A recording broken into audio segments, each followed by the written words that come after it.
show today. The topic is youth violence and homicides, and we're talking to Ms. Horn and Ms. Greenlee. And of course, Ms. Horn and Ms. Greenlee, we promised the two of you that we'd give you an opportunity to continue our conversation dealing with youth violence. I think Ms. Greenlee has already given us a pretty good understanding of some of the problems that our young people are facing today.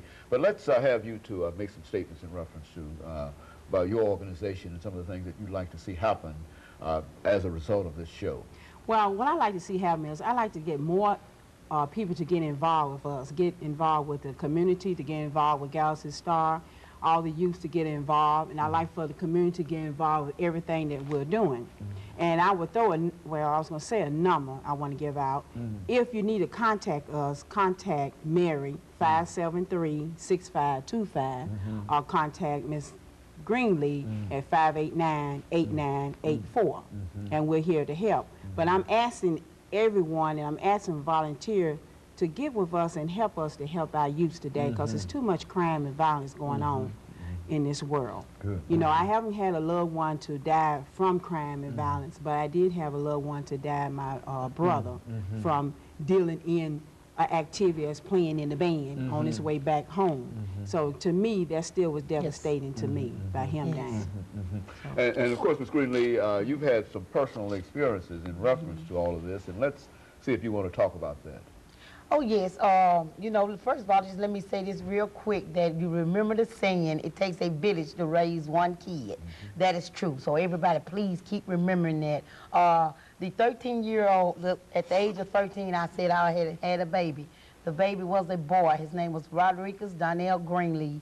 December the 8th, 2003, my son was murdered, cold-blooded murdered in the streets of Cellar Court, Sam Levi Projects.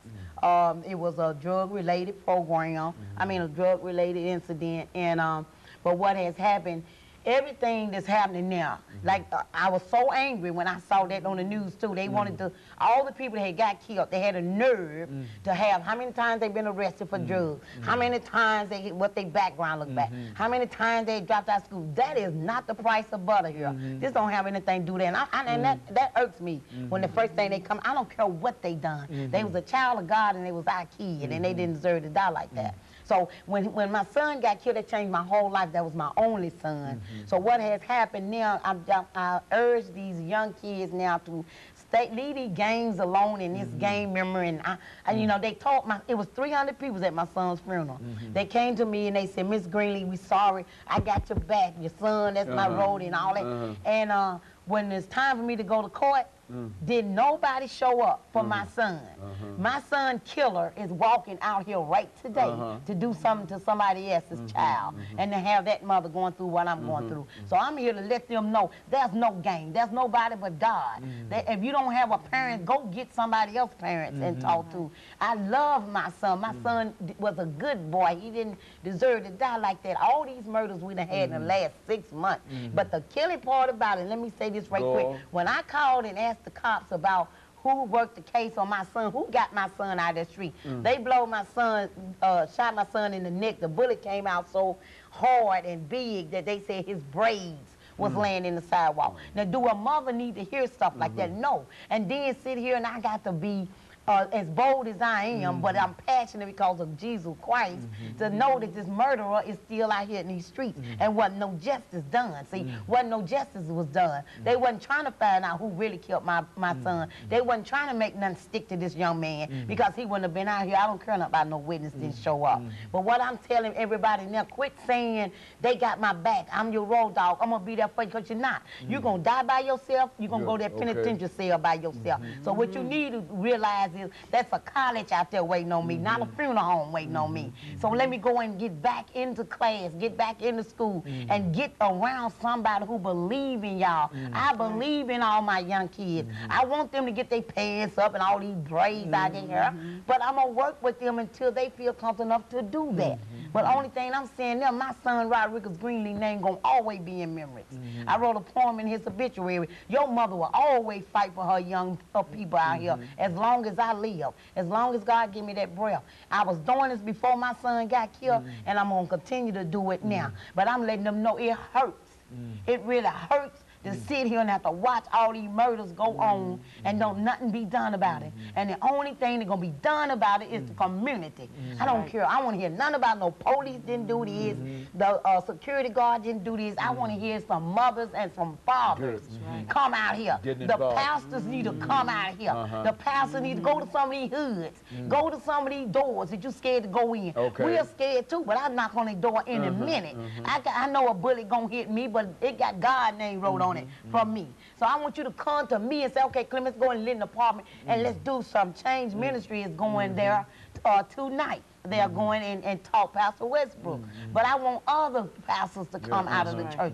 I want the mothers. How do these mothers sit back and let they son, you just have a funeral, go to the graveyard, and you get back with your life? How could you do it? Because I've been fighting from day one. I still want justice done for my son, and I'm not through with it. December the 8th, 2005 will be my second year. I had my son for 29 years. 2 years, I'm just now realizing he's really gone home to God. But I am still so angry, and you can sit here and look at me and tell how angry I still am. But I have the passion and the courage enough to still fight for my young people. And I want to let them know, you got somebody that's going to stand up for you. I'm going to stand up for y'all. All you got to do is come to me, ask me, and I'm going to show you. And if I can't show you, I'm going to find out. That's right. That's right. Thank God. Thank God. Yes, praise Of course, that's what your whole ministry is all about. Is that what we're saying, Ms. Horn? Yes. That these are the things that you wish to accomplish. Yes. Make people aware of what's going on. And people not just assume that everything is going to be all right, and eventually the murder rate goes up and up and up.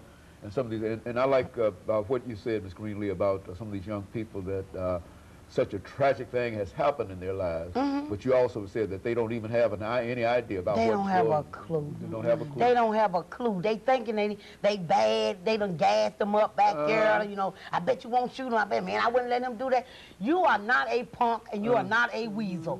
So you sitting there letting them keep gassing you up, man. If I were you, I wouldn't take that. If I were you, you better take it and walk off. Because when you kill that person and took that person off earth, you took yourself off earth. Because you're doing 20, 30 years or life in prison, and you done took your freedom away, and you done took everything that your parents even tried to tell you away. So this is what I'm asking them to realize: quit doing that action first, and then all of a sudden, man, I better not get no time. I bet you're gonna get some time, because you done did what you got. That's your consequences.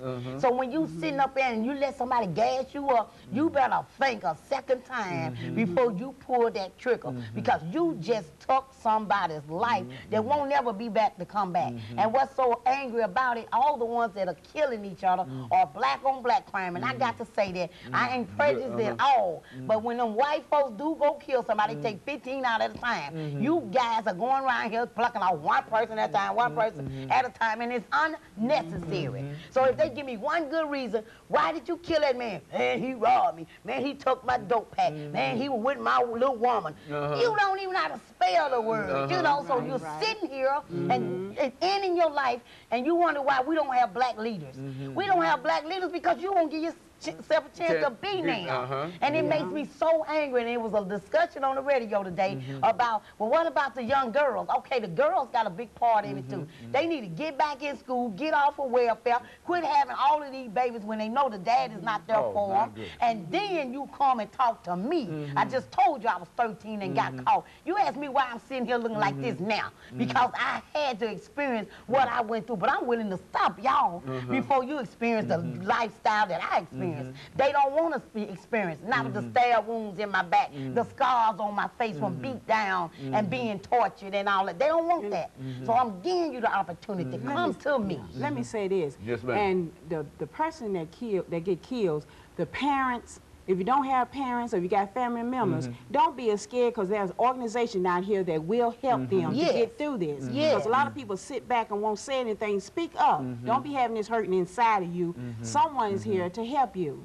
I'm telling you, and of course, Ms. Horn and Ms. Greenlee, over the last 45 and 50 seconds we have, let me thank the two of you for bringing us a new perspective in reference to youth violence and homicide and et cetera. And I'm sure that there are those in the community, in the churches and other civic organizations who are willing to join with you and Mr. Earl Jordan and some of the other individuals that you are working with. And I think that as long as you are as passionate as you are in reference to what you're getting, what you're doing, I think that you will certainly get the kind of attention that's necessary. Oh, and of course, all of you are looking for more volunteers for Galaxy. And what's that? And of course, we'll be back with our audience again next week. Thank you and good morning. All right. Thank you. Ms. Brad,